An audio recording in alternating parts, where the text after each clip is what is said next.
Bonjour, bonjour à toutes et à tous. Bienvenue à cette nouvelle conférence organisée par Uneo aujourd'hui sur la thématique de l'alcool et de notre rapport à l'alcool plus particulièrement. Euh, je vois que vous êtes pour le moment une douzaine, vous êtes en train d'arriver, je vois que les participants sont en train d'arriver, donc bienvenue. En attendant que quelques personnes nous rejoignent et avant de démarrer, je vous représente comme je le fais habituellement le fonctionnement de la plateforme sur laquelle vous êtes aujourd'hui, plateforme Livestorm. Vous avez en bas à droite de votre écran un petit onglet chat où vous pouvez effectivement nous dire bonjour, je suis en train de le faire. Bonjour Thérèse. Donc vous pouvez utiliser le chat pour réagir si vous le souhaitez. Vous avez également juste à côté de l'onglet chat un onglet questions.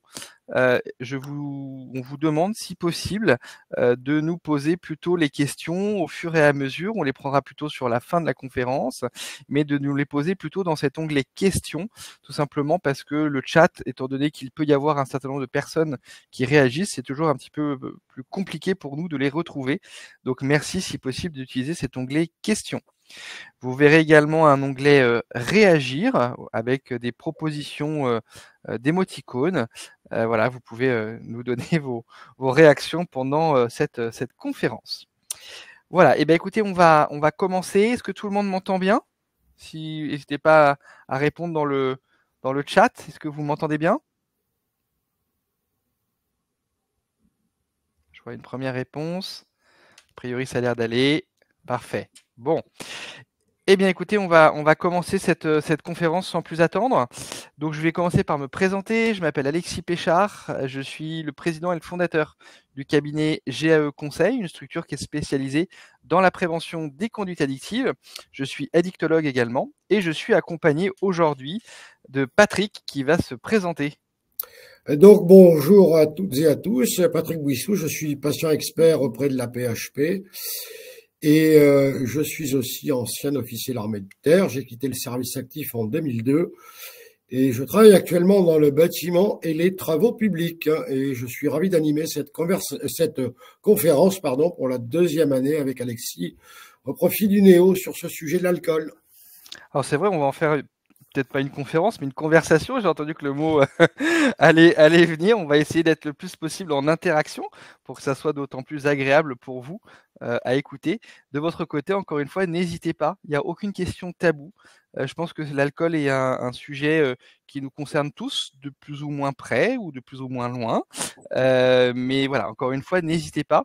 Patrick reviendra tout à l'heure aussi sur l'explication de ce qu'est un patient expert. Patient expert, je vais même aller un petit peu plus loin, en addictologie, parce qu'il existe des patients experts dans d'autres disciplines de la santé. Donc il reviendra tout à l'heure sur son parcours. Je n'en révèle pas plus, mais vous comprendrez davantage tout à l'heure. Alors quand on parle d'alcool, souvent on a plein de données ou surtout beaucoup de représentations. J'y reviendrai tout à l'heure sur les représentations, mais avant ça, je voulais partager avec vous quelques chiffres clés sur les consommations d'alcool aujourd'hui en France. Toutes ces données, elles sont issues d'une grande cohorte en santé publique qui s'appelle la cohorte Constance, données qui sont issues de la publication de la petite revue que vous avez sur cette diapositive. Vous avez un QR code qui vous permet de retrouver directement et facilement la source de ces statistiques si vous souhaitiez en avoir davantage. Ce sont des statistiques qui sont à la fois sur l'alcool, mais c'est ce dont on va parler aujourd'hui, mais vous en retrouvez sur le cannabis, sur les écrans, le tabac, les médicaments, etc. dans dans ce document. Ici, ce sont des chiffres qui sont sur la population active. Alors en matière de consommation d'alcool à risque, on verra tout à l'heure qu'est-ce que c'est une consommation d'alcool à risque. Je m'avance un tout petit peu. C'est des consommations qui sont au-delà des repères de consommation qui nous sont donnés par Santé publique France et qu'on vous rappellera ultérieurement. En population active occupée, c'est près de 20% des hommes et 8% des femmes qui ont un usage à risque d'alcool. Quand on parle d'usage à risque, je vous le disais, au-delà des repères de consommation, c'est également ce qu'on appelle les phénomènes de binge drinking ou d'alcoolisation ponctuelle intense ou importante, qui se caractérisent par plus de 6 verres en une seule occasion. 6 verres, là aussi j'y reviendrai tout à l'heure, ce sont ce qu'on appelle des unités d'alcool. Donc je préciserai ça quand on y sera à cette diapo. C'est 27,5% des hommes et 11,5% des femmes qui connaissent au moins un épisode d'alcoolisation ponctuelle intense. Notre rapport à l'alcool tend à changer, c'est ce qu'on retrouve aujourd'hui à la fois dans les consultations, mais également dans nos représentations, dans les échanges que l'on peut avoir avec les personnes, et où on nous dit bah, aujourd'hui il y a de moins en moins, et c'est tant mieux, de personnes en situation d'alcoolodépendance. C'est partiellement vrai. En revanche, nous avons de plus en plus de personnes qui ont des pratiques à risque et où aujourd'hui on a une forme de déni qui se construit collectivement en se disant bah, finalement tout va bien pour moi avec l'alcool parce que je suis capable de ne pas boire tous les jours. Je suis capable de me lever le matin sans être avec des états de manque, etc. Donc on y reviendra aussi à ça. Aujourd'hui, c'est vraiment préoccupant en matière de santé publique de voir effectivement ces alcoolisations ponctuelles importantes qui sont elles aussi extrêmement dangereuses pour la santé, même si effectivement on n'est pas nécessairement dans une situation de dépendance. L'alcool, je dirais que tout est dans le titre. Est-ce que c'est un produit à psychoactif à part? Eh bien non. L'alcool, effectivement, est un produit psychoactif à part entière, au même titre que le tabac, au même titre que le cannabis ou d'autres produits. Psychoactif, qu'est-ce que ça signifie? Ça signifie qu'il y a un principe actif qui agit directement sur notre système nerveux central et qui va générer du plaisir en agissant sur un système spécifique que l'on appelle le circuit de la récompense. C'est parce que le produit, ici l'alcool, génère du plaisir en tant que tel qu'on est amené à l'apprécier et à consommer au-delà de tout le côté social qu'on lui connaît et que vous lui connaissez sans doute. Un produit psychoactif, ça peut être une substance qui est licite, c'est le cas de l'alcool, et c'est un produit également, dans sa définition, qui modifie le comportement. On le sait, vous le savez, je pense, quand nous sommes alcoolisés, notre comportement peut être modifié. Je vous parlais tout à l'heure de représentation sociale. C'est quelque chose qui est extrêmement important à détailler quand on parle d'alcool, et notamment dans notre pays, où on a une culture autour du vin, notamment, mais pas que, extrêmement importante et ancienne, et où on retrouve ici plutôt dans des campagnes publicitaires un petit peu anciennes, on en verra des plus modernes ensuite, quel a été tout le langage employé de manière positive à l'égard de l'alcool. L'alcool, c'est une promesse, le vin, c'est une promesse de quoi? Une promesse de fête, c'est une promesse de force, c'est une promesse de joie, de convivialité, d'échanges, etc., etc. Et c'est des choses aujourd'hui, on est les héritiers de toutes ces campagnes, même si aujourd'hui il n'est plus possible de retrouver des campagnes de ce genre, on est clairement encore aujourd'hui en 2024 avec cet héritage autour de l'alcool, autour du vin, autour du champagne. Vous voyez, pas de fête sans champagne.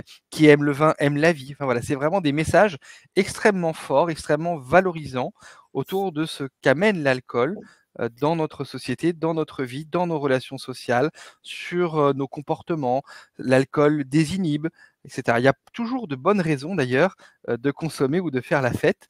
Et on associe très très très souvent, si on est honnête, effectivement, la dimension de convivialité à l'alcool. Alors ici, il était Patrick, toujours. effectivement, je vous laisse la parole ici. C'est une autre campagne qui est très intéressante et je vous laisse la commenter. Il est toujours très intéressant de voir ce que l'on pouvait écrire, dessiner, mettre en avant au tournant du 19e et du 20e siècle. Euh, on rappelle ici qu'il y a un certain nombre de produits qui font du bon alcool et d'autres du mauvais alcool. Alors à gauche, vous avez le vin, le cidre, le poiré, la bière. Vin, cidre, poiré, bière sont des produits qui sont toujours inscrits dans le code du travail et autorisés. Par contre, on vous dit que la betterave, c'est pas bon, la pomme de terre, c'est pas bon, le grain, c'est pas bon, parce que ce sont des alcools industriels. Et vous avez l'homme qui boit des bons vins, du bon cidre, du bon poiré, de la bonne bière, mais qui est en parfaite santé, il n'est pas alcoolique. Vous voyez, c'est celui de gauche, beau, fringant, dynamique, et puis le pauvre, celui de droite, lui, il est à la betterave, alcool de betterave, alcool de pomme de terre. Le grain, alors le grain, n'oublions pas que le whisky, c'est du malt, c'est du grain. Et surtout, ce qui est amusant dans cette imagerie de type Épinal, c'est que ça vous parlera à vous, militaires ou anciens militaires, épouses, mères, filles de soldats, femmes de soldats. Ben, on met dans cette gravure naturellement des soldats en avant pour montrer que celui qui buvait du bon vin était un bon soldat. Par contre, celui qui buvait des alcools frelatés base de betterave ou de pommes de terre méritait la prison. Petite vignette de gauche. Donc voilà, c'est une représentation assez typique, assez sociale de l'alcool, qui est toujours, qui a toujours cours aujourd'hui, hein, parce que vous croiserez régulièrement des gens qui vous disent non, mais moi je bois pas, je bois de la bière. Hein, voilà. Petite, Effectivement, en anecdote, on en avait parlé, Patrick, d'un patient qui m'avait marqué et amusé, entre guillemets, il y a quelques années de ça. Je me rappellerai toujours, première consultation, il devait être entre 9 et 10 heures le matin, il arrive à mon cabinet et il me dit, vous vous rendez compte, dans le café en bas de votre cabinet, il y avait des personnes, ils étaient déjà en train de boire des bières à 8 heures le matin. Il venait pour première consultation pour un sujet alcool et je lui dis et vous alors vous preniez un café? Eh bien non, pas du tout, moi je prenais un calva. Et on voyait bien que au-delà de l'amusement de la situation, je vois Patrick qui sourit effectivement. Voilà, c'est une situation qui date d'il y a quelques années à peine, mais c'est quelque chose qui est très fort le déni. C'est vraiment un mécanisme de défense qui permet de se protéger de quelque chose qui est trop difficile ou qui est compliqué à admettre. Et ce déni, bah, peut-être que pour cette personne, une part, pas que, mais une part, s'explique aussi avec cet héritage et ces représentations que l'on a et où ça nous protège et ça nous permet de nous dire, bah voilà, moi j'ai une consommation qui est différente. Je prends un alcool qui est peut-être plus noble qu'un autre, etc. Et mon rapport à moi, il est différent.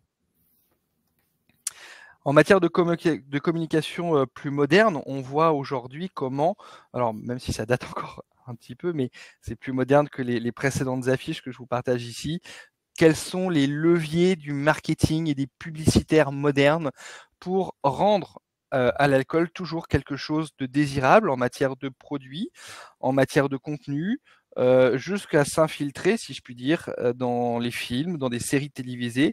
Ici, vous reconnaissez peut-être la série américaine Sex and the City, avec tout un épisode consacré quasiment de manière détournée à un alcool et en particulier à un cocktail, le Cosmopolitan ici, qui a été extrêmement véhiculé à travers cette série télévisée.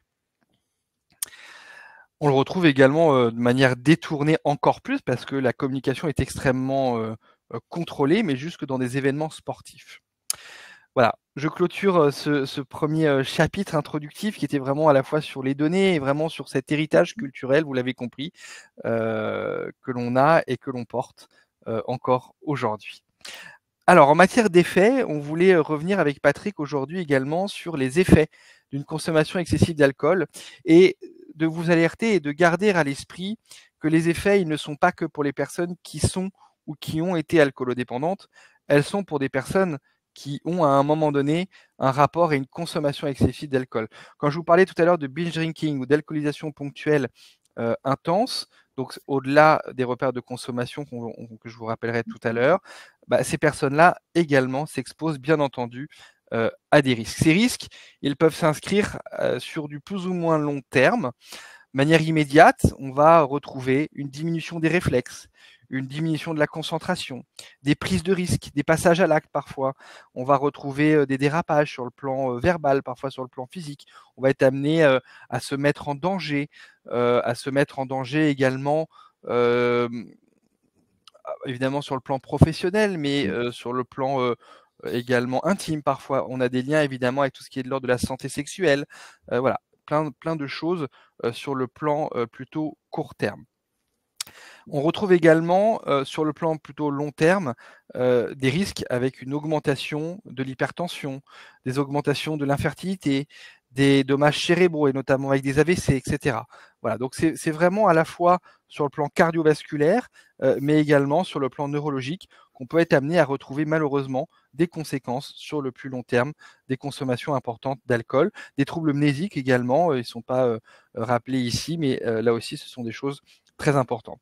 Patrick, peut-être que vous pourriez nous illustrer.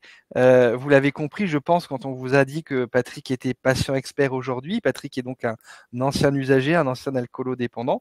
Vous y reviendrez tout à l'heure un petit peu sur votre parcours, mais peut-être qu'ici, vous pourriez illustrer quelles ont été quelques conséquences, soit sur la santé ou bien sur votre travail. Quels ont été ces impacts de vos consommations d'alcool? Alors, les impacts, moi, sur la santé, grâce à Dieu, n'ont pas été importants. Mais bon, je voudrais quand même insister sur un sujet, puisqu'on parle de santé.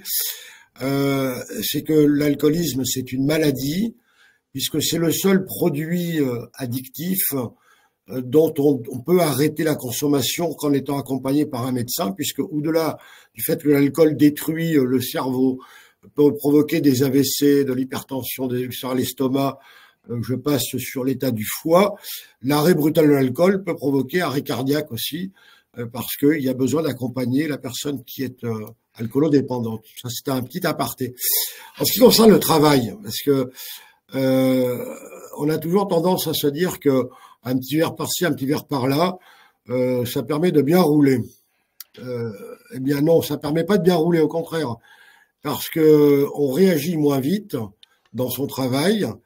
L'après-midi, les gens qui vont déjeuner au restaurant et qui ont pris à deux une bouteille de rouge, eh bien ils sont un peu plus vaseux, le cerveau va moins vite, donc on est moins performant dans son travail.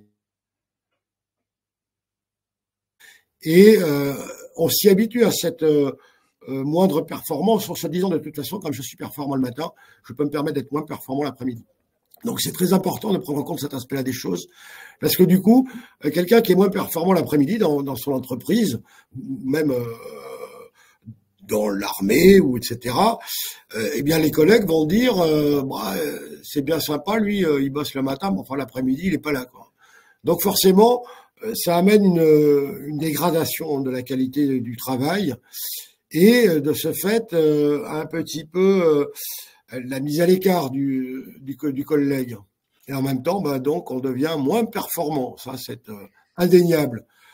Et à long terme, quand on persiste et qu'on continue dans ce problème, c'est que le risque d'accident est beaucoup plus élevé chez quelqu'un qui est devenu un alcoolodépendant, qui est addict à l'alcool, que chez quelqu'un qui ne consomme pas. C'est évident, parce que celui qui est addict à l'alcool, qui est alcoolodépendant, qui est malade alcoolique, il a des problèmes de réflexe, il a des problèmes de concentration, et donc forcément, il va détériorer son image, celle de l'entreprise, et augmenter le facteur risque d'accident.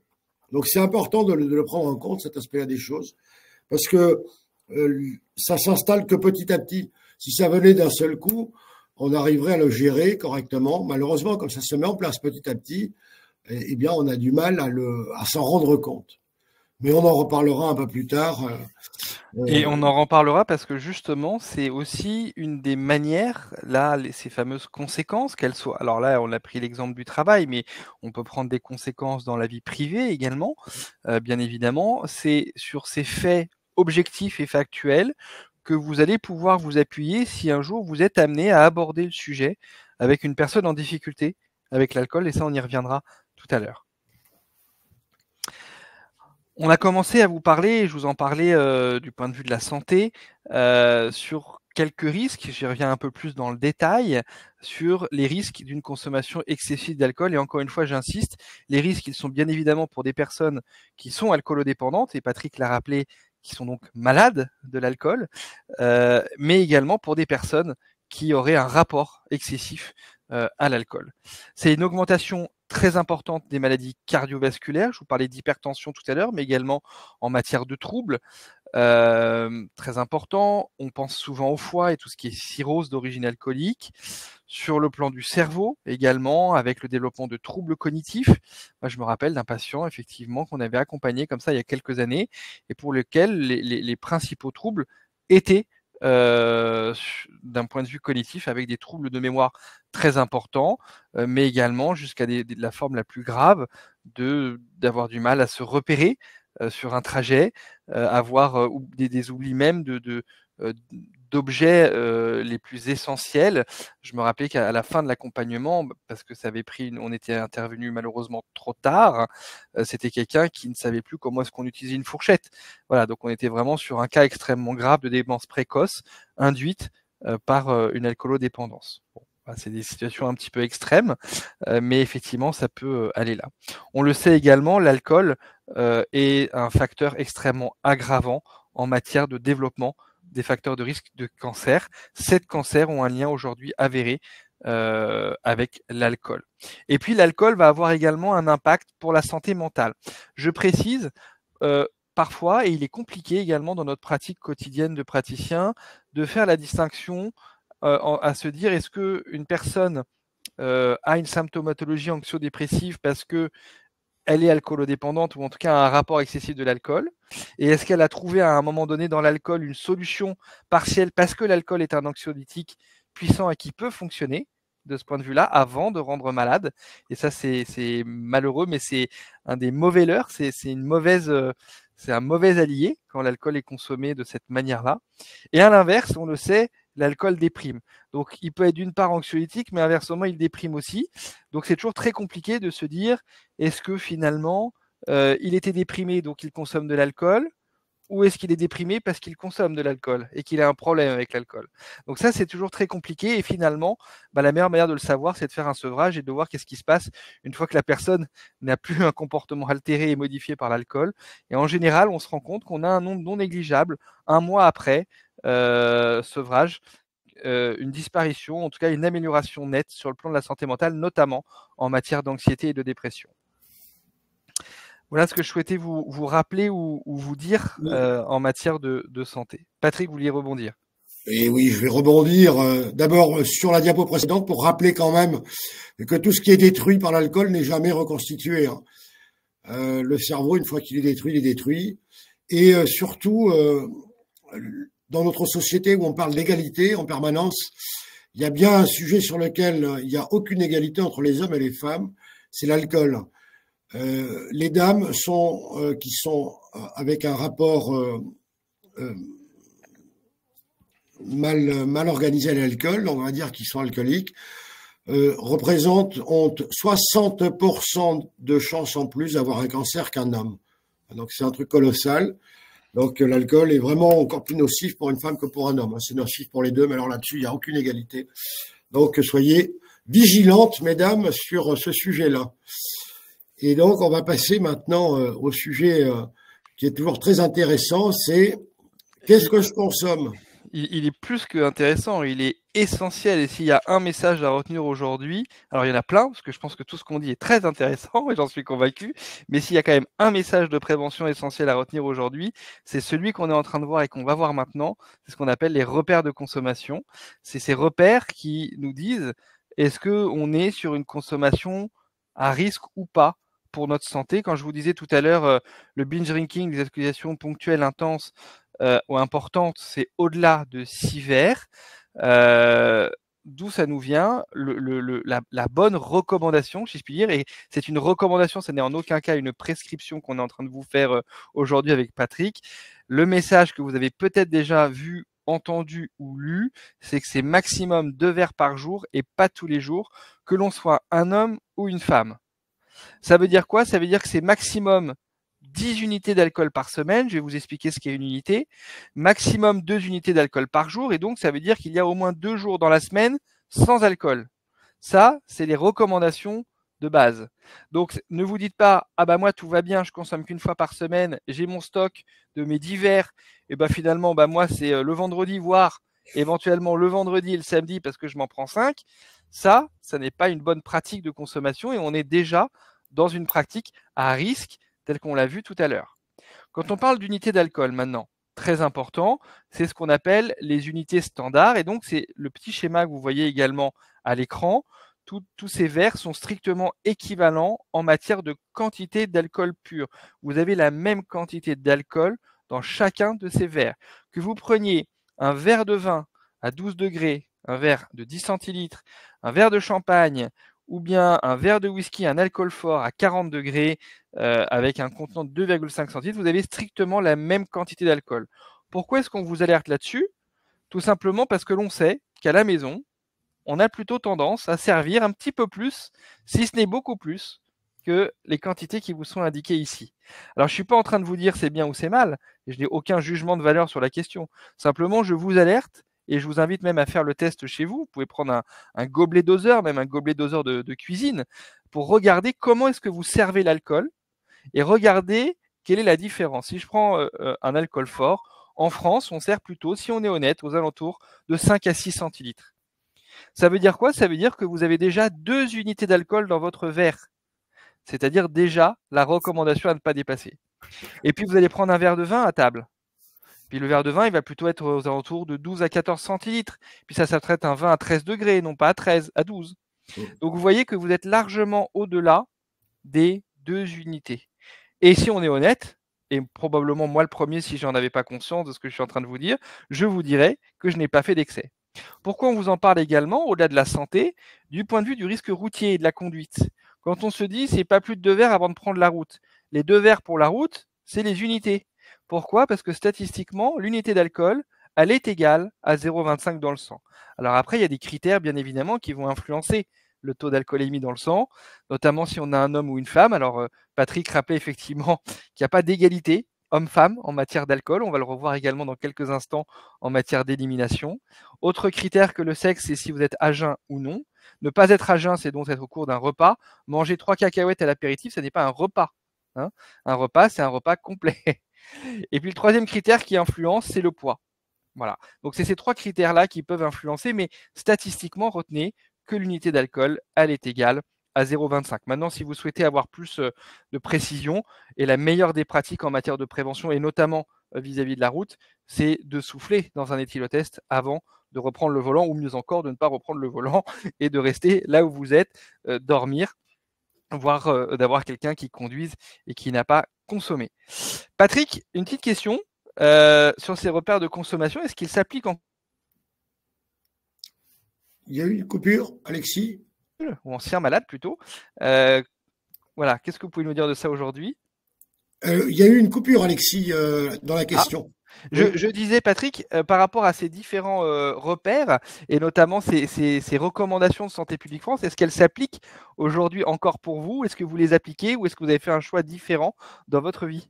Alors moi, j'ai fait un choix complètement différent, c'est-à-dire que j'applique la tolérance zéro. Ça m'évite de perdre le permis de conduire et je fais faire des économies à la maréchaussée parce que comme ça, je souffle plus dans l'éthylotest. Non, moi, je consomme plus rien aujourd'hui, Alexis, mais je l'expliquerai pourquoi tout à l'heure. Je voudrais insister sur ce que vous avez dit, Alexis, concernant ces doses. Parce que quand vous voyez le ballon de vin à 12 degrés, aujourd'hui, les vins en France sont plutôt à 13,5.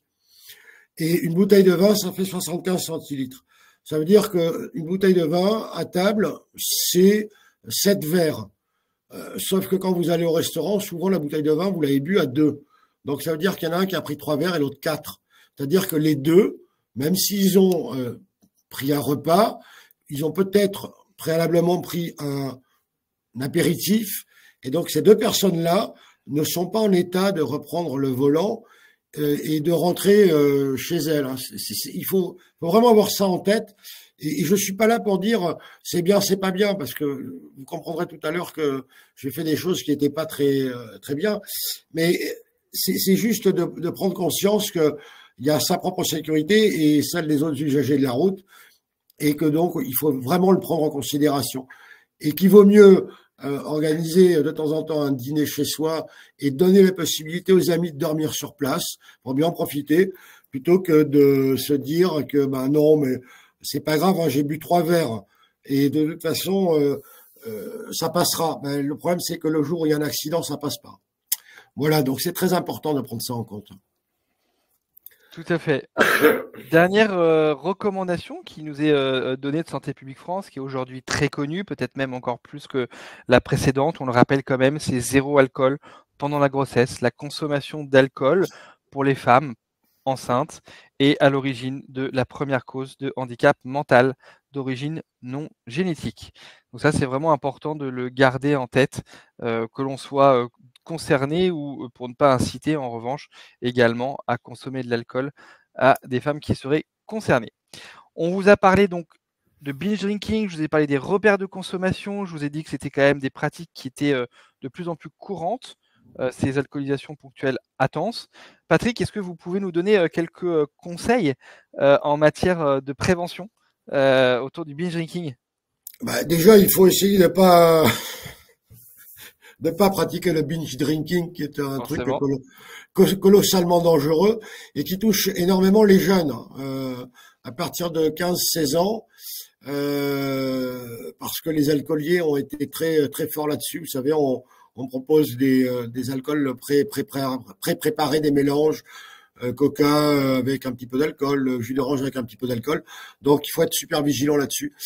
Les conseils, ben, il faut essayer de boire le plus lentement possible et pas s'en mettre une dose en l'espace d'une heure. Alors quand je dis la dose en l'espace d'une heure, hein, c'est d'avoir consommé 2 litres de bière, une demi-bouteille de vin, un quart de bouteille d'alcool fort, hein. Prendre le temps, manger correctement, couper avec de l'eau. Vous savez que les Écossais, ils adorent boire le whisky avec l'eau qui a servi à distiller le whisky, hein. Donc c'est pas pour rien qu'ils mélangent toujours avec de l'eau, comme ça passe mieux. C'est pas mieux, mais ça passe mieux. Il faut éviter naturellement les lieux et les activités à risque. C'est logique. Je vais pas m'en mettre une derrière les étiquettes vite fait bien fait sur le gaz avant de prendre le volant et de faire 6 heures de bagnole pour rejoindre le barrage des agriculteurs à Chalon-sur-Saône. Et surtout, je vais bien anticiper tout ce qui est lié à mon retour chez moi. Et là-dessus, c'est super important. Dites-vous bien que si vous avez bu le soir, de façon un peu violente, hein, puisque le binge drinking, hein, c'est une consommation violente, votre bouteille de vin de tout à l'heure à 13 degrés 5, vous avez à peu près 0,80 g d'alcool dans le sang. Et bien pour évacuer et être à zéro, notamment pour les jeunes, puisque les jeunes doivent être à tolérance zéro, il faudra 8 heures pour évacuer cet alcool. Donc il faut bien anticiper tous ces aspects-là de la chose. Mais le mieux, naturellement, c'est de ne pas s'adonner au binge drinking et de boire de l'eau tranquillement. Alors, il y a plusieurs eaux, hein, Perrier, Salvetat, tout ce que vous voulez. C'est très bon pour la santé, ça aussi. Donc, toujours être très vigilant là-dessus. Ça nous permet d'arriver, ça nous fait une transition intéressante, effectivement, sur l'élimination d'alcool. Là encore, nous ne sommes pas égaux, hommes ou femmes. Les hommes éliminent un petit peu plus rapidement l'alcool. Le temps d'élimination dépend, bon, bien évidemment, de la quantité ingérée.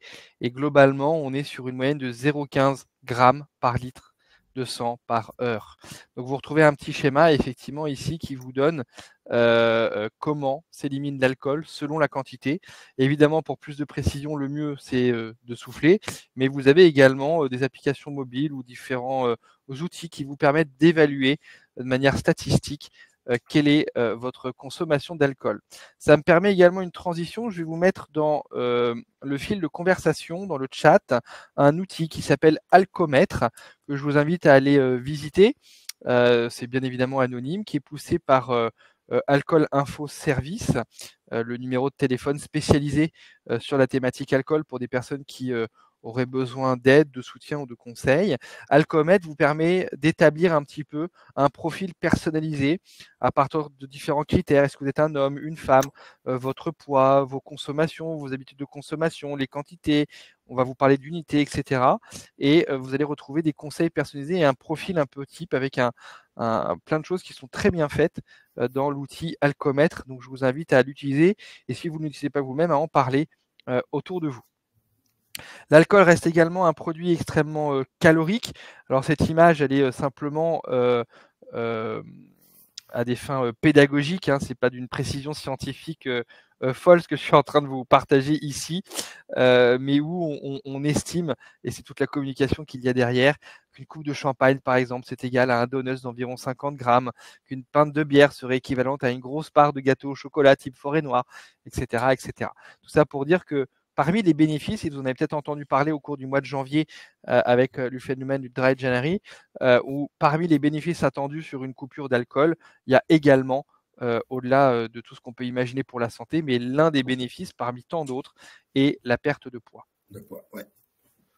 Alors vous vous posez peut-être la question, et on arrive un petit peu sur la fin de la conférence, avant que Patrick puisse vous raconter un petit peu son parcours de vie et témoigner. Il vous a dit qu'il était grand témoin aujourd'hui. Finalement, à partir de quand une pratique devient-elle à risque? Je vous le disais, alors il y a d'une part ce qu'on appelle les alcoolisations ponctuelles intenses, mais plus globalement, à partir de quand est-ce qu'il y a une perte de contrôle vis-à-vis de la consommation d'alcool? À partir de quand votre rapport à l'alcool devient problématique? À partir de quand faut-il s'interroger? Imaginez un continuum, et on va permettre, avec les critères que je vous affiche ici, 11 critères qui permettent de déterminer s'il y a ce qu'on appelle un trouble de l'usage en addictologie, qui peut se caractériser avec 3 niveaux, même 4 niveaux de sévérité. Vous voyez ces 11 critères, ils sont issus d'un ouvrage qui s'appelle le DSM-5, qui est l'une des 2 classifications internationales des maladies, ici qui est publiée par l'Association américaine de psychiatrie et qui est très utilisée en France. Les critères que je vous donne ici, ils ne sont pas spécifiques à l'alcool, ils sont pour toutes les formes de substances psychoactives. C'est les mêmes pour le tabac, pour le cannabis ou d'autres produits. Parmi ces critères, il y a le temps passé, il y a l'augmentation de la fréquence et ou de la quantité consommée. Est-ce que vous êtes amené à augmenter les quantités? Patrick, je pense, nous en parlera dans son témoignage. Le temps passé à obtenir, à consommer, à récupérer, à dissimuler. Tout ça, ce sont des choses extrêmement importantes. Est-ce qu'il y a une poursuite des comportements en dépit des conséquences négatives et avec une volonté pour autant d'arrêter ou de diminuer ou de maîtriser? Mais voilà, ça se caractérise par malheureusement un abandon ou une diminution d'autres activités sur le plan professionnel, sur le plan familial, sur le plan des activités sociales, des hobbies, du sport, etc., etc. Je ne rentre pas plus dans le détail parce que Patrick va nous l'illustrer très bien dans quelques minutes dans son témoignage, mais ça vous permet vraiment de retrouver de manière claire et factuelle ces critères. Si vous vous interrogez et que vous souhaitez aller plus loin vis-à-vis de l'alcool, vous avez un site internet qui est très bien fait. Si vous avez déjà participé avec nous à des conférences précédemment, je vous en ai déjà parlé. Il s'appelle le Village des Addictions, Addicted. Je vous mets le lien dans le fil de discussion. C'est un site sur lequel vous allez pouvoir trouver de l'information sur différentes formes de conduite addictive, l'alcool bien sûr, le tabac, le cannabis, les opiacés, les médicaments psychotropes, les jeux, les écrans, les smartphones, les paris sportifs, tout ce genre de choses. Vous allez retrouver également 3 grandes formes de services, si je puis dire. Un premier service, qui est ce qu'on retrouve ici dans le petit bouton orange, évaluer une addiction. Vous allez retrouver des échelles standardisées avec des questionnaires qui permettent d'évaluer quel est votre rapport à et est-ce que ce rapport est à risque ou non. Vous allez pouvoir retrouver donc des échelles d'évaluation sur le tabac et l'alcool, bien sûr, et toute forme de dépendance. Vous allez également avoir un annuaire qui est très bien fait, qui est national, qui va vous permettre de trouver de l'aide près de chez vous, à la fois sur des structures hospitalières, extra-hospitalières, associatives et également les addictologues en libéral. Donc à partir d'une adresse, il va vous sortir toutes les spécialistes à proximité. Et vous avez également un forum qui est anonyme et qui est modéré par des patients experts. Patients experts, donc comme Patrick, vous en saurez plus dans quelques instants sur ce que sont les patients experts dans le détail. Et donc vous pouvez rejoindre ce forum et les fils de discussion qui sont proposés. C'est vraiment un site qui est un site ressource et qui est extrêmement bien fait. Patrick, est-ce que vous pouvez nous apporter quelques conseils rapidement sur comment est-ce qu'on dit non à un verre d'alcool? Ça, je pense que ça nous concerne tous, qu'on ait un problème ou pas avec l'alcool. On peut, sans avoir de problème, vouloir simplement ne pas consommer une fois. Et c'est pas si simple que ça de dire non. Alors, comment est-ce qu'on fait? C'est effectivement pas simple, Alexis, de dire non, parce que c'est chez nous, en France, enfin en Europe en tout cas, un sujet de société. On ne peut pas concevoir une sortie après le boulot ou quoi que ce soit sans qu'il y ait un petit verre à boire. Eh bien, comment faire attention et comment savoir dire non sans passer pour le rabat-joie, le coincé, le curé de service, enfin bon bref, je vous passe les petites connotations qu'il peut y avoir derrière. Bah déjà, il faut être bien conscient de ce que c'est que le produit que l'on va prendre ou que l'on ne va pas prendre et quels sont les risques qui sont associés à ce produit. Donc les risques sur sa santé, ça c'est indéniable, mais c'est surtout les risques vis-à-vis des autres. J'insiste beaucoup là-dessus sur le risque vis-à-vis des autres, parce que tout le monde n'habite pas en plein centre d'une ville avec des transports en commun qui bossent jusqu'à minuit. Beaucoup de gens qui habitent dans des centres périurbains où il n'y a plus de transport en commun après 19h ou 20h. Et donc, beaucoup de gens prennent des moyens de transport privés, voitures, motos, etc., etc. Donc, il est important déjà de prendre en compte le produit pour bien l'associer au risque auquel je vais être confronté vis-à-vis de ma santé et surtout vis-à-vis des autres et ensuite vis-à-vis de mon travail. Parce que si je me retrouve en garde à vue, le soir, le lendemain matin, je suis pas au boulot. Ça, c'est basique. Pour résister à la pression du groupe, il faut être ferme sur ses choix. C'est toujours un peu compliqué de se dire, mais je vais dire non. Mais en fait, c'est simple. Quand on dit non à quelqu'un, alors, t'as changé de religion? Non, j'ai pas changé de religion. Enfin, oui, j'ai changé de religion. Ma religion, maintenant, c'est je bois plus d'alcool. Mais c'est assez simple. En fait, on a toujours des tendances à se mettre des nœuds au cerveau parce qu'on a l'impression que de refuser un verre, ça va être tout de suite mal perçu, on est un mauvais coucheur. En fait, pas du tout. Donc, il faut être ferme dans ses choix. Il faut dire, bah oui, j'ai décidé ce soir, je bois pas parce que demain, je prends la route. Ce soir, je bois pas parce que je suis malade depuis 2 jours, j'ai des médicaments. Ce soir, je bois pas parce que demain, j'ai une réunion importante au bureau, etc., etc. Mais il n'y a pas besoin de se justifier, en fait, parce que dès qu'on cherche à se justifier, automatiquement, on va avoir des doutes sur le fait qu'il faut boire ou pas.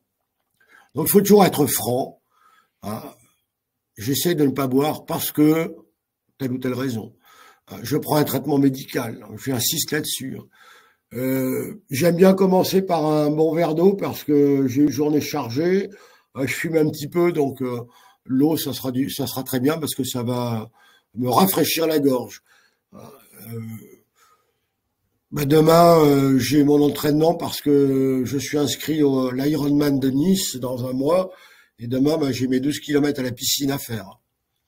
Donc ça, on trouve toujours des excuses assez faciles et qui passent très bien. Alors, ce sont pas des excuses pour dire non, c'est juste parce que ça passe très bien. Quand les gens vous connaissent, ils disent effectivement, il a une compétition de sport, il a besoin d'être en pleine forme pour s'entraîner, donc c'est logique.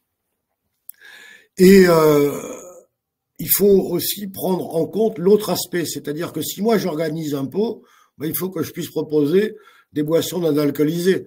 Et quand je dis boissons non alcoolisées, c'est pas Coca-Cola, Orangina ou je sais pas quoi, c'est de l'eau aussi. Parce que combien de pots afterwork il y a où il y a à boire et après il y a, je vais mettre entre guillemets, de la merde, c'est-à-dire le vin rouge des Américains, le champagne américain, le Coca-Cola, l'Orangina, et ces trucs-là. Donc c'est aussi dégueulasse que l'alcool, ça.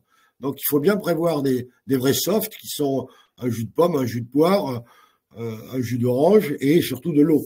Ça c'est très important. Les boissons non alcoolisées, il faut pas qu'elles soient cachées derrière le buffet, c'est logique. En fait, t'as de l'eau? Oui, attends, je vais chercher. Je l'ai pas trouvé l'eau. Hein. Désolé, je crois qu'elle est restée au supermarché. Hein. Et si j'ai un invité qui veut pas boire, je vais pas si t'es malé, vas-y, prends un petit verre, je t'en mets la moitié, etc. Ça sert à rien. Il faut être vraiment soi-même très soft dans son comportement et pas être lourd. Quoi. Vous connaissez tous, le mec lourd, vas-y, prends, c'est pas grave. De toute façon, tu vas bien manger après, non. Vraiment être très cool avec ses invités. Et surtout, il faut avoir ce réflexe d'avoir des éthylotests à disposition de ses invités, parce qu'on peut faire des after-work dans un bar à Paris, ou à Lyon, ou à Marseille, ou à Toulouse, ou à Bordeaux, ou à Castres, ou à Montauban. Hein. Et donc, il faut avoir à disposition de nos invités ces dispositifs d'éthylotest qui permettent à chacun de voir où il en est. Parce que l'éthylotest, c'est positif ou négatif. Hein. On va pas vous dire vous êtes à 1,50 g. Enfin, normalement, si vous êtes à 1,50 g, vous le savez parce que vous savez plus ce que vous faites. Hein. Voilà. Donc, il faut être très prudent là-dessus. Soit soi-même, quand on va sortir, parce qu'on est invité, ou quand soi-même, on va recevoir du monde. Moi, j'ai de l'alcool à la maison quand je reçois du monde, mais j'explique à tout le monde qu'il faut boire avec beaucoup de modération. et je tiens à disposition naturellement les éthylotests et les lits de camp et les sacs de couchage pour pouvoir dormir. Comme ça, tout le monde rentre peut-être un peu plus tard, mais en bon état. Voilà ce qu'on peut dire sur comment dire non à un verre d'alcool. Merci Patrick, c'était très juste. Je vais sauter cette dernière diapo, je vous explique pourquoi, non pas que je veux vous frustrer. Effectivement, c'est souvent une question, peut-être que vous l'êtes posée, qui est complexe. On se sent souvent démuni de comment est-ce qu'on fait pour aborder le sujet avec l'alcool. Je vous illustre rapidement l'extrait de la bande dessinée qui se trouve à côté, bande dessinée que j'avais rédigée il y a quelques années et où là ici on met en avant le fait qu'on parle d'une troisième personne qui n'est pas présente. On en parle où à la machine à café et chacun se demande bah, est-ce qu'il faut faire quelque chose ou pas. Et finalement la situation elle se résume ainsi en disant que la personne dépendante c'est celle dont tout le monde parle mais à qui on ne parle plus. Voilà. Une fois qu'on a dit ça, on se dit bah, c'est bien joli tout ce qu'il vous dit, mais comment on fait alors concrètement? Et indirectement, Patrick va vous y répondre à travers son témoignage et à travers sa propre histoire, parce que vous allez le voir, des mains tendues, il y en a eu, des personnes qui ont abordé le sujet, il y en a eu, et donc vous allez pouvoir vivre ça indirectement, et même plus directement à travers son témoignage. Patrick, je vous laisse la main Eh pour bien, merci, merci témoigner. Alexis. Effectivement, je vais rebondir sur cette histoire de machine à café parce que j'aime bien insister sur le fait que l'alcool, ça tue, mais c'est le silence qui tue beaucoup plus que l'alcool. Parce que quand on parle pas on parle des gens dans leur dos, on ne les aide pas. Par contre, le jour où on vient leur parler, on va les aider. Alors, parler à quelqu'un, c'est compliqué. On pourra en parler, on pourra aborder le sujet un peu plus en avant. Mais moi, si je suis là aujourd'hui en train de vous parler, c'est parce que quelqu'un, justement, est venu me parler avec bienveillance. C'est-à-dire pas me juger, mais me parler. Donc, je vais vous raconter un petit peu mon parcours. Donc, moi, j'ai commencé à boire très jeune parce que je viens d'un milieu où socialement, il y a l'alcool partout. Les anniversaires, les baptêmes, les mariages, les enterrements, la première communion, la confirmation, enfin bon, bref. Moi-même, j'ai été baptisé, j'ai eu droit à un dé à coudre de Jurançon, j'avais 1 mois, et après, on m'a badigeonné les lèvres avec de l'ail. Pour ceux qui sont du coin des Pyrénées, hein, c'est le baptême de Henri IV. Donc forcément, j'ai commencé assez tôt à boire. Hein. Et petit à petit, je suis tombé dedans parce que j'ai consommé de plus en plus sans m'en rendre compte. Et que surtout, j'ai consommé beaucoup parce que je suis assez bon sportif et que donc je récupérais très bien parce que je faisais beaucoup de sport. C'est pour ça que tout à l'heure, sur une diapo, vous avez vu que ça sert à rien de faire du sport pour faire baisser le niveau d'alcoolémie parce que ça ne marche pas. Par contre, on a tendance à se dire que parce qu'on a une très bonne santé physique, on peut picoler parce que on récupérera plus facilement. Alors pour les militaires, vous avez, pour ceux qui ont un petit peu d'ancienneté, hein, la pizza qu'on faisait au départ du cross régimentaire, hein, parce qu'on était rentré à 6 heures du matin, bon, c'était habituel. Et donc, bon, moi, j'ai commencé à picoler assez tôt. Je ne me suis pas rendu compte du fait que je pouvais être alcoolique, puisque tous les soirs, quand je sortais à partir de 19 ans, quand j'étais en lycée militaire, en prépa Saint-Cyr, et ensuite quand j'étais en célibatorium d'officier célibataire, on sortait tous les soirs. La bière, vous le savez, c'était pas cher, donc on buvait pas mal de bière, puisque la bière, de toute façon, c'est pas de l'alcool, ça déshydrate, ça nourrit un petit peu, hein, c'est steak au houblon, puis surtout, ça se pisse facilement, donc ça s'évacue très fort. Donc petit à petit, ben, on tombe dans l'alcool sans s'en rendre compte, et on en a besoin de plus en plus, jusqu'au jour où on est complètement dépendant, c'est-à-dire qu'on ne sait plus s'arrêter, et on en a besoin en permanence. Et donc moi, c'était mon cas. Bon, je vous parlerai pas de ce que je consommais au moment où j'ai arrêté, mais ce qui est certain, c'est que je ne savais plus m'arrêter, que j'étais obligé de trouver des solutions pour me fournir en alcool à toute heure du jour ou de la nuit. Donc j'avais des stratégies très intéressantes pour trouver mes points d'eau, comme je disais. Alors, les points d'eau autour de chez moi, j'en avais 14. Comme ça, je revenais jamais au même endroit tous les jours.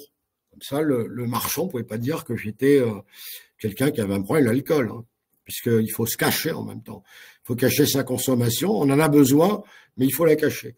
Donc ça, c'est pour rebondir un petit peu sur le DSM5, hein, quand on met en place des stratégies pour pouvoir se procurer le produit en permanence, eh ben, c'est qu'on a un vrai problème avec le produit. À titre d'exemple, moi, je suis fumeur. Si j'ai pas de clope chez moi, je vais pas courir la campagne pour chercher des cigarettes. Je vais pas prendre des feuilles de banane séchées pour les fumer. Par contre, quand j'avais besoin d'alcool, je cherchais dans la cave n'importe quoi. J'ai bu jusqu'à de l'alcool à brûler. Voilà. Et un jour, puisqu'on m'a parlé de la main tendue, j'ai mon directeur, puisque je suis dans le bâtiment et travaux publics et je fais de la prévention. Vous voyez, je suis chef de service prévention du risque professionnel dans une boîte de BTP. Et un jour, mon directeur, c'était en septembre 2019, un matin me dit: Patrick, il faut que l'on parle. Et donc, nous sommes venus nous installer dans un petit bureau. Et je savais de quoi il allait me parler tout de suite. Donc, je lui ai dit: écoute, je sais que tu vas me demander si je suis alcoolique. Je vais te rassurer tout de suite, chef. Je ne suis pas alcoolique. Il m'arrive de temps en temps de boire parce que je me souviens d'expériences dans une vie précédente. Mais rassure-toi, tout va très bien, madame la marquise. Et je lui dis: si tu veux, je peux même souffler dans un alcotest tout de suite. Tu verras que je ne bois pas. Donc, forcément, mon chef, là, il s'est dit: merde, j'ai tout raté, j'ai tout foiré. Mais non, il n'a pas tout raté, il n'a pas tout foiré parce qu'il est venu me parler. La diapo de tout à l'heure, je suis devant la machine à café. Ouais, t'as vu un tel, putain, mais il boit, quel pochetron. Ouais, il va en crever, ouais, il va en crever. Bon, mais là, au lieu de dire il va en crever, mon boss, il est allé se renseigner et il a été conseillé, accompagné de multiples reprises par le cabinet GAE, avec qui nous sommes aujourd'hui, pour savoir comment il devait m'adresser la parole pour que je puisse m'ouvrir. Parce que mon chef est pas venu en me jugeant, en me disant Patrick, t'es une grosse merde, tu picoles, tu fous plus rien. Il est venu me voir en me disant Patrick, je m'inquiète pour toi. Et c'est toute la différence qu'il y a entre le jugement et ce que j'appelle la compassion. Si je vais voir quelqu'un qui a une tendance à boire un petit peu trop en disant tu bois trop, je le juge, et quelqu'un qu'on juge qui a un problème d'alcool, il va encore plus se cacher pour picoler. Par contre, si quelqu'un qui boit, on va le voir et on lui dit tu sais que je m'inquiète pour ta santé quand même, parce que l'autre jour j'ai vu que t'avais l'air fatigué, etc. Si tu veux que je t'aide, si tu veux qu'on en parle, si tu veux qu'on prenne un café ensemble ce soir, c'est totalement différent l'approche, mais vraiment totalement différent, parce que on vient créer un lien où on touche à l'affect et pas au jugement. Et ça, c'est très important. Juger quelqu'un, on ferme toutes les portes. Par contre, avoir de la compassion, on ouvre une toute petite porte. Mais quand je dis une toute petite porte, c'est 1 millimètre on a ouvert. Mais dans le millimètre, il y a un petit courant d'air qui va passer. Et hop, on a jeté une graine. Et cette graine, elle va prendre du temps pour pousser. Il faut être patient. Parce que le problème de l'alcoolique, c'est que il sait pas ce que c'est que le temps, lui. Il sait plus ce que c'est que le temps. Il est son temps, lui, c'est comment se procurer l'alcool, comment être toujours à un bon niveau, parce qu'il faut qu'il soit à son niveau. Ce que j'appelais, moi, avoir le bon niveau, c'était me sentir bien, c'est-à-dire ne pas être avec les syndromes du manque. Vous savez, les tremblements, la maladie de Parkinson très précoce à 45 ans, quand vous êtes comme ça, là, en train de trembler. Bon, ça, l'alcoolique, il a besoin de ne pas être, qu'on le voit pas, ça. Donc, il a besoin en permanence de sa dose. Et donc, le fait de pas juger, et de lui dire plutôt, tiens, tu sais que ça serait bien que, eh bien, on arrive à faire changer la personne. Et moi, donc, mon boss m'a planté cette petite graine ce matin-là, en septembre 2019. Ça a duré 30 secondes. L'entretien a été terminé au bout de 30 secondes. Et lui, il pense avoir tout foiré. Alors, en fait, il n'avait pas du tout foiré. Il avait juste planté une petite graine. Et en avril 2020, pendant plein confinement, eh bien, à l'issue d'une journée chargée la veille où j'avais plusieurs visioconférences parce qu'il fallait préparer les plans de reprise de l'activité de l'entreprise. La première visioconférence à 9 heures du matin, j'étais un petit peu allumé. Alors, pour que vous sachiez quand même, j'étais à 1,50 g à ce moment-là, 9 heures du matin. J'avais une autre conférence à 11 heures où là, j'étais pas présent parce que je dormais. À midi, je me suis réveillé en me disant, tiens, bah, j'ai raté la conférence de 11 heures. Alors, comme les points de vente d'eau étaient ouverts, je suis parti avec ma bagnole me ravitailler en boissons alcoolisées. Donc, à partir de midi et demi, j'ai repicolé. J'avais une conférence à 15 heures où, naturellement, je n'étais pas présent parce que je dormais de nouveau. Puis, quand je me suis réveillé à 16 heures, je me suis dit, bah, tiens, j'ai raté encore une conférence. Bon, c'est pas grave. De toute façon, et puis j'ai soif, donc j'ai rebu. Et le lendemain matin, quand je me suis réveillé, je me suis dit, bon, là maintenant, on va tout arrêter. L'entreprise m'a proposé de m'aider, donc je vais voir si ça marche toujours ou pas. Et donc j'ai appelé mon chef en lui demandant si la main qu'il m'avait tendue en septembre 2019, ça fonctionnait toujours. Alors j'ai pas choisi la meilleure des solutions parce qu'en plein confinement, quand tout le monde est à distance derrière un écran, vous savez, c'est le moment où on faisait les apéros vidéo, là, c'était vachement bien les apéros vidéo. Le piège absolu, 30% d'alcooliques en plus pendant le premier confinement. Et donc, bah, mon chef m'a dit, bah écoute, oui, puisque tu es prêt, on va démarrer. Et donc, ça a démarré comme ça, dans une situation un peu particulière, en plein confinement. Et alors, je suis pas en train de vendre GAE, mais si GAE n'avait pas été là, je serais pas là en train de vous parler, tout simplement, parce que je serais peut-être en prison, je serais peut-être dans une boîte en bois, bouffé par les vers, mais en tout cas, je serais pas derrière cet écran. Donc voilà, dites-vous bien qu'on peut s'arrêter de boire, même quand on a beaucoup bu, même quand on boit beaucoup trop, et qu'on le vit très bien. Alors naturellement, vous pouvez vous poser deux, trois questions. Est-ce que j'ai l'intention de reboire un jour? Alors moi, je n'ai pas voulu jouer avec ça parce qu'aujourd'hui, bon nombre de services psychiatriques disent que quelqu'un qui a bu peut essayer de reboire de temps en temps un verre. Bon, moi, j'ai pas envie de jouer là-dessus, donc je ne bois plus. Ça ne me dérange pas de voir des gens qui boivent. Je sers du vin chez moi quand j'ai des invités, sans aucun problème, et je le vis très bien. Et je fais encore plus la fête maintenant que je la faisais avant. Enfin bon, naturellement avec l'âge de mes artères, je vais pas danser 40 rocks ce soir, j'en danserai que 10, mais en tout cas je fais la fête autant qu'avant, mais en étant parfaitement clair de tout ce qui se passe et en m'amusant beaucoup de voir dans quel état sont les gens qui boivent un peu trop, en me disant tiens je devais être comme ça moi aussi. Donc c'est assez sympathique, c'est pas mal. Euh, voilà ce que je peux dire là-dessus, c'est il y a trois éléments importants. Un, il faut pas avoir peur d'aller parler aux gens. Deux, il faut leur parler avec bienveillance et sans jugement. Et trois, ne jamais oublier que le silence, j'insiste là-dessus, le silence tue plus que tous les produits qui existent sur Terre. Voilà. Et n'oubliez pas quand même, hein, c'est qu'au cul de chacun de nos bus en France, il y a des publicités pour l'alcool. Et en tout petit, en bas, c'est marqué à consommer avec modération. Consommez pas, parce qu'avec modération, ça n'existe pas. Je trouve toujours très bien les gens qui arrivent à boire avec modération. Je trouve ça génial. Je me suis dit que si j'avais pu le faire, j'aurais été le plus heureux des hommes. Malheureusement, je n'ai pas pu le faire.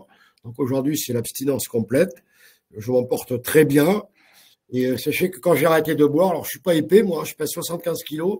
Et quand j'ai arrêté de boire, en une semaine, j'ai perdu 6 kilos. Donc j'étais descendu à 68, 69 kilos juste en arrêtant de boire. Et sachant que ma consommation était essentiellement à base